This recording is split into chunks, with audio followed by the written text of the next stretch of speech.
होत आहे. मराठी भाषा विषयाचा पाठ क्रमांक म्हणजे घटक क्रमांक 3, त्याचं नाव आहे तोडणी. तोडणी ही ऊसाची असते. अनेक जिल्ह्यांचे कामगार तोडणी करण्यासाठी, ऊस तोडण्यासाठी रानावनात आणि शेतामध्ये जात असतात.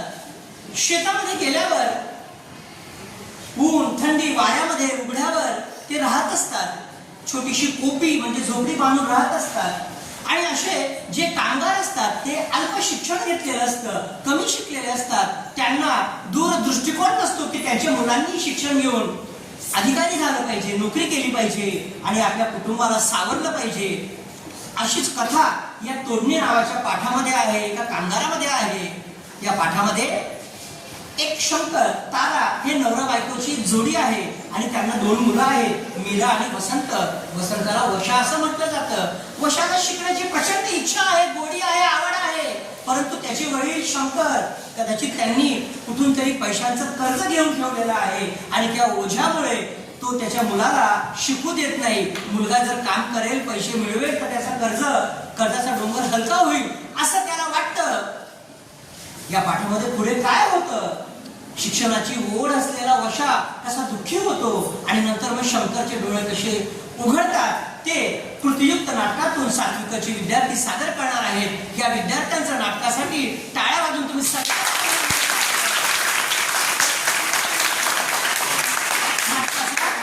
नाटकाचा प्रारंभ होतो आहे. नाटक सुरू.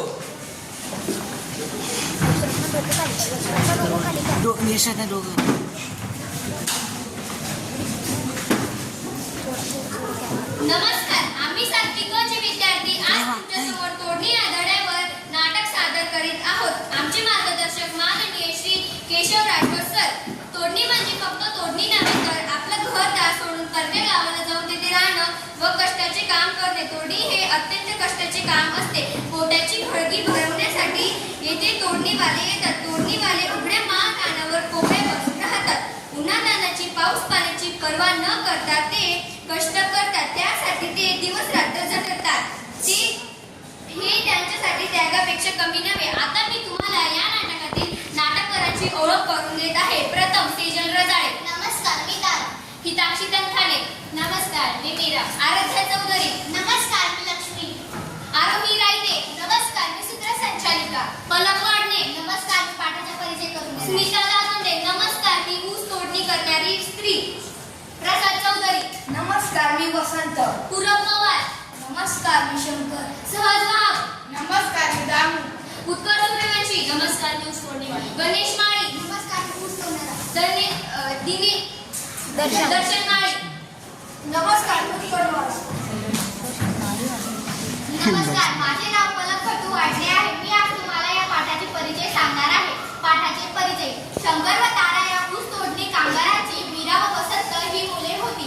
मीरा व वसंत आईवडिलांना ऊस तोडणीच्या कामात मदत करीत होती. मीराचे शिक्षण जेमतेम 8वी पर्यंत झाले आहे. वसंतच्या मनात शिक्षणाविषयी तीव्र ओढ या पाठात व्यक्त झाली आहे. वसंतचे वडील जेव्हा वसंतला शाळेत पाठवायला तयार होतात तेव्हा लहानशा वसंतला अतोनात आनंद होतो. धन्यवाद. गाव सोडून गेल्यावर गाडीत बसल्यावर सगळ्यांच्या डोळ्यासमोर फक्त ऊसच दिसत होते.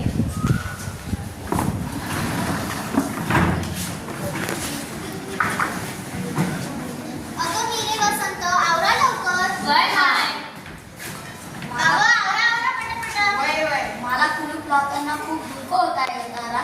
मलाही दुःख होत आहे, पण आता काय करू शकतो? पोटा पाण्यासाठी आपल्याला तर जावंच लागेल ना. वय. चला बसा समजसनी बैलगाडी.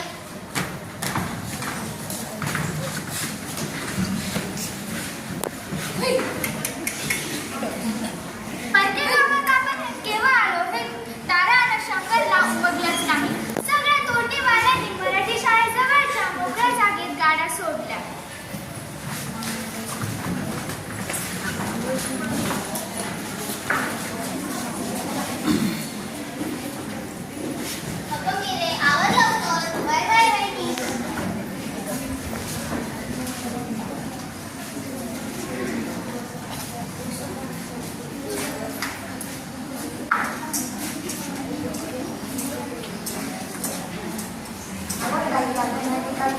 करून आणायचं का?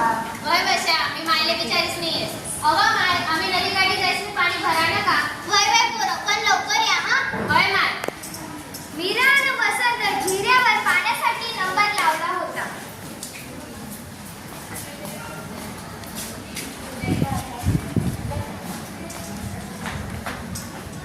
अगं पाचूचा सोडा आणि संध्याची जेवायला या लवकर.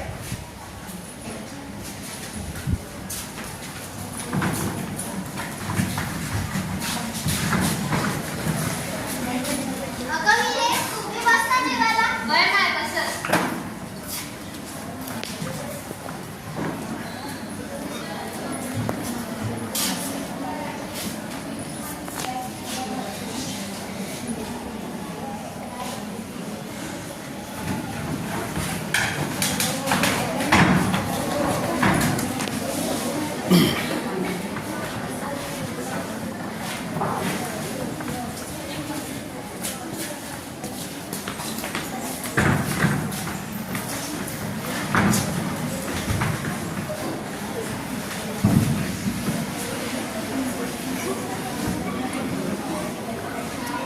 ताबडतोब तारा झटकन झटकून उठली. तिने थर्मलच्या पातेल्यात चहा ठेवला. तांबड म्हणजे सूर्य उगवणे.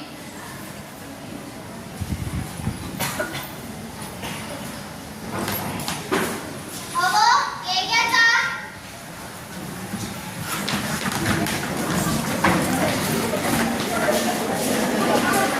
अहो, हे घ्या चहा. शंकरा, अरे शंकरा, मामू मामू मुखर्दमाची चिठ्ठी आली आहे.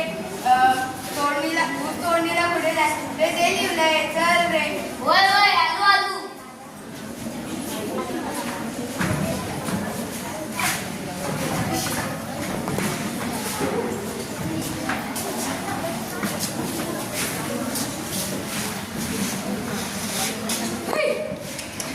सगळ्यांनी नदीच्या काठावर मोकळ्या रानात सामान उतरवलं आणि अंतरानेच रस्ता धरला.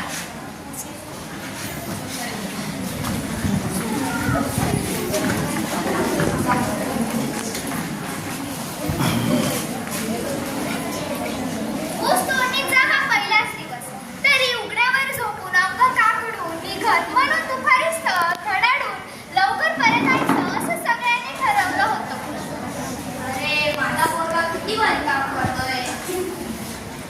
सगळ्यांनी वाडे टाकून शंकूच्या आकाराचे कोपे बांधून सामान लावलं.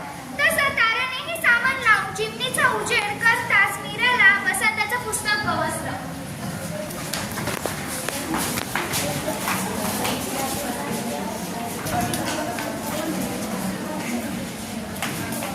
अरे वशा तुपलं पुस्तक. वशा तुपलं पुस्तक. वशा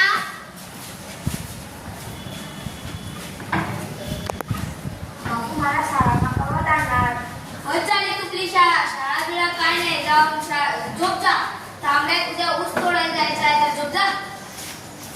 शंकरचा हात उभं राहून खांद्यावर हात ठेवून विचारताना सर्व वाचताना सालेने अंगावरच्या गुन्हा पाहून वसंत हबकून गेला होता.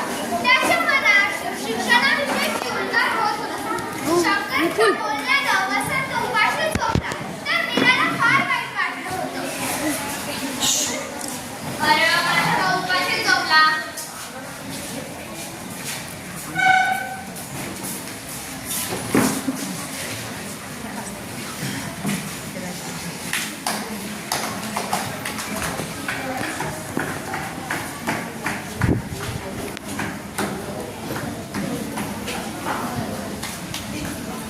अरे बापू आपण नदीकाठी जाऊन पाणी भरून येऊ. वर चल मिरी.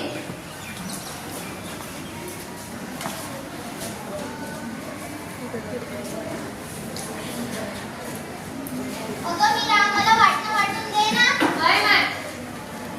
चला आवरा लवकर. मिरे वशाला उठवू. तांबड्यात ऊस तोडायला जायचं आहे. होय होय. तुझे बापू बोल रागवताय. कर पटापट. होय माय.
हवं तसं आहे, पण आता गाडी घोडावर आली आहे. चल.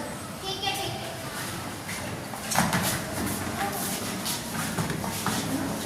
काय रे वर्षा, काय झालं? अहो ताई, गाडी उलट, काय समजत नाही, काय बोलत आहे? ही वळवय, ही तर संस्कृतमधलं वाक्य आहे. तमसो मा ज्योतिर्गमय. म्हणजे काय होत आहे? म्हणजे अंधारातून उजेडाकडे. म्हणजे काय होत आहे? म्हणजे आता तुला संस्कृतमधलं वाक्य वाचता आलं नाही आणि पुढल्या वर्गात शिकलास तर म्हणजे काय होत आहे? अरे पुढच्या वर्गात जाऊन वाचता आलं तर उजेड म्हणजे अंधारातून प्रकाशाकडे. बाबूंना शिक्षण प्रोजेक्टला बांधता कसं येणार? तरी मी शिकणार. काही झालं तरी मी शिकणार. त्याचं हे बोलणं तुटणाऱ्या औषधात वसंतची शिक्षण तुटत असल्याची जाणीव शंकराला झाली. अरे माझं पोरगं किती भारी बोलतंय. बाजार असल्यानं आज तोडणी बंद होती. आजूबाजूच्या कोप्यावरील सारी पोरं शाळेत गेल्यानं वसंतच्या एकटाच कोपी बाहेर बसून काय करावं या विचारात होता.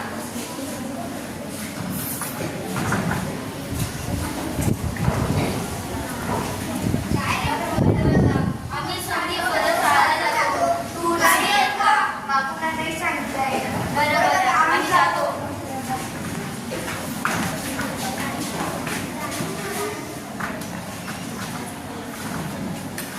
ताराबाई, ओ ताराबाई, बाहेर या की. आली लक्ष्मी ना. वाटणारे परात हातात घेत लक्ष्मी उभी राहिली. अहो ताराबाई, आपल्या सध्याची पोरं शाळेला जाताना तुम्ही पोरं का जात नाही? ते मला नाही माहिती. त्यासनी विचारा की, तेच नाही म्हणतात यायला. अहो भाऊजी, आपल्या संध्याची पोरं शाळेला जातात आणि तुमची पोरं का जात नाही? मोठं झालं की तुम्हालाच काम येईल. हे समजा बरोबर आहे पण शंकरा, अरे शंकरा, पण मी काय मी नाही. आता उद्यापासून त्याला शाळेला जाणार. होय होय